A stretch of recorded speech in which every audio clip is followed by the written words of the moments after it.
Hey YouTube, Peterbilt Knife Guy. Today we're going to be talking about my Boker Arbolito El Gigante. This is a gorgeous, overpriced Bowie knife if I've ever seen one. Right now these things are going for $225, marked down from $250, and good God, I mean at $180 I think that's a stretch. But whatever, because apparently I'm a sucker and bought one a while ago. But I only paid $200 for it. They've gone up in price apparently. But what we have here is a slab of Boker in 695 steel, and it's made in Argentina. It's their Arbolito brand. It's Boker, but it's their Arbolito, whatever, you know. Not too keen on that. Let's get into the sheath real quick. The one thing about this knife that is bitchin' is the sheath. This is a very high quality leather sheath. It comes with this dangler that's removable. In order to do that, all you got to do is pull this off, stick this back down in here, snap it, and then you can belt carry it through here if you'd like. So you can either ride it high or drop it down low with the dangler. I prefer it with the dangler off because I don't ever wear it on my belt. So they also have a spot where you can lash it around your leg, so you can slip some paracord or shoestring or something behind here and tie it off to your leg so it doesn't flop around. It doesn't have a button snap. It has one of these deals, and I prefer these kinds of snaps. I don't know why. I just like them. There's nothing mechanical about it, you know, like a snap where it can go wrong. It's just a hole in a piece of leather and a stud. This sheath did not come with this little doodad. I put that on there because it was very black, boring sheath, you know, so I had to put a little bit of I don't know, I just made it prettier in my opinion. You know, that's kind of in the eye of the beholder right there. Anyways, away from the sheath. This guy right here, I believe is 9.5 inches long.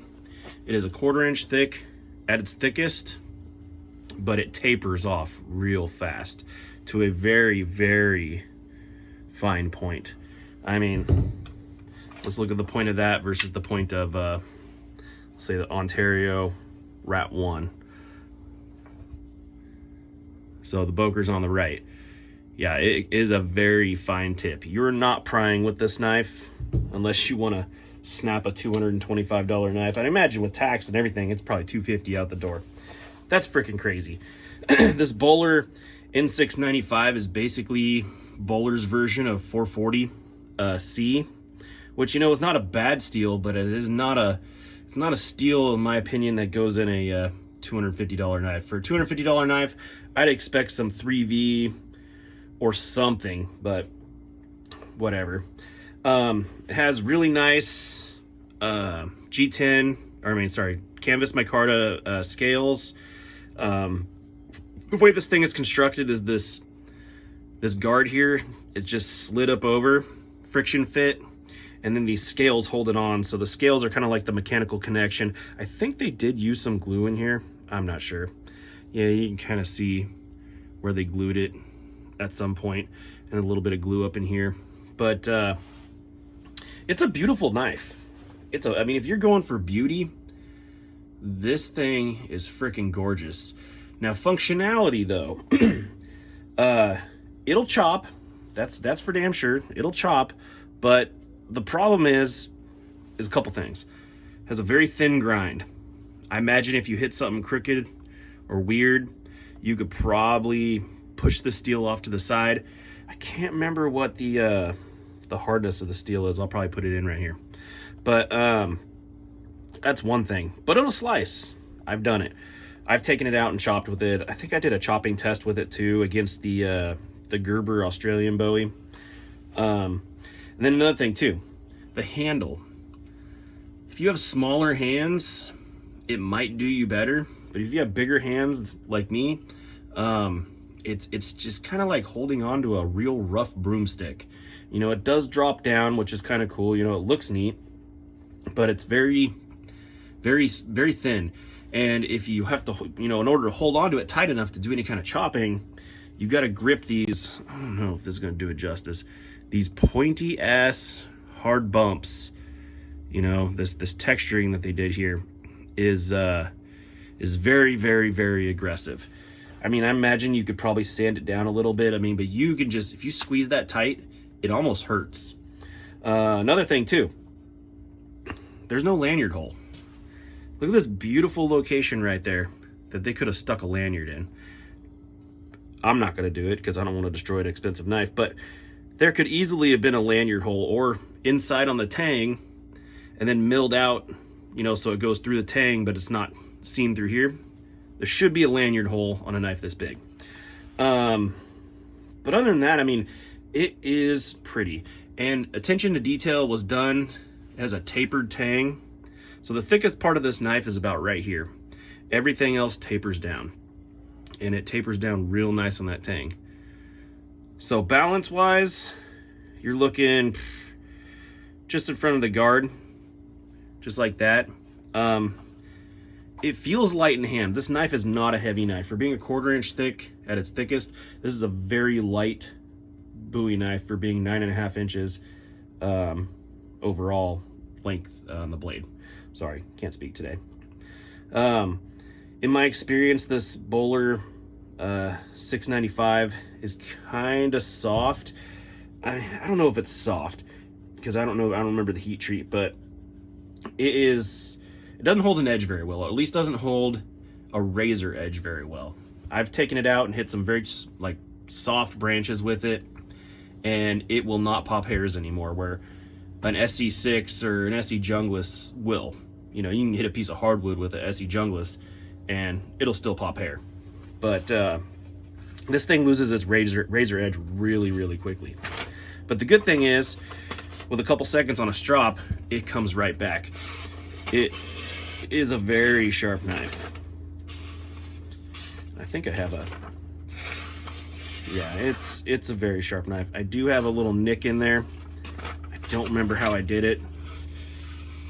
Yeah, right there. You can even see it pop. And right there. It wants to catch. The tiniest little nick in there.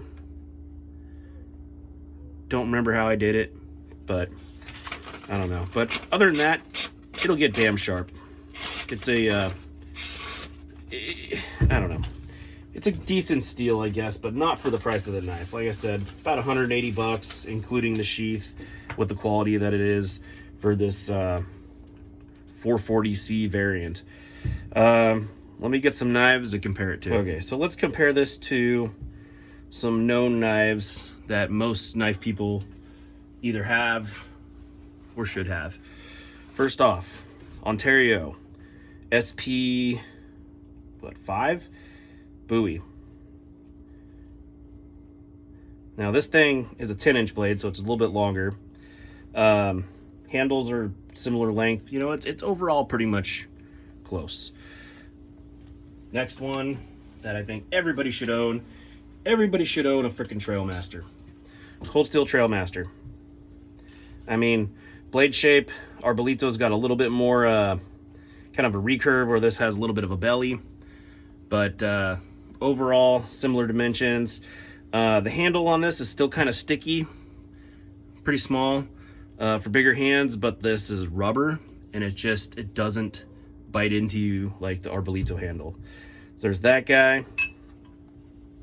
And then next on the knives is one that not too many people have anymore and should have bought while they're available. I was lucky to pick mine up secondhand. This is the Gerber Austrian Bowie, or I don't know what they call it, different names on different websites. There's not much information on it, and honestly, I don't think this was even made in the USA. Even though it says Gerber USA, I think this was made for Gerber by another company. I can't remember where. But anyways, so there's your Arbolito, your Gerber, your Trailmaster, and your Ontario. So in the size comparison, both the Boker and the Ontario are 1/4 inch steel, where these guys are 5/16. So you can see the difference in thickness on these guys. And the Trailmaster. thick blades. But I mean, the Boker is still nothing to laugh at. You know, this thing's a chopper, but it just doesn't have what I think it needs to be a chopper, which is like a lanyard hole, a better handle, better steel. These ones are all sorry, this is stainless. This one might be a 440 variant too, or 420. I cannot remember what it is. Like I said, there's not much information on it. If anybody in the comments, if you know anything about this guy that I don't know, which is probably a lot, let me know, because I own it. I want to know more about it. But yeah, so carbon steel, we got 1075. This is the, what is it? Cold Steel's SK5, which is like a 1080, I think, or 1085. I can't remember. And then Gerber Mystery Steel and N695 that, I don't know. I don't think this one will hold an edge very well either, but it is also just a slab. This one actually has the most comfortable handle. This thing is thick enough, cushy enough, with the end swell, coffin handle, very, very comfortable. Anyways, that's my kind of review on this.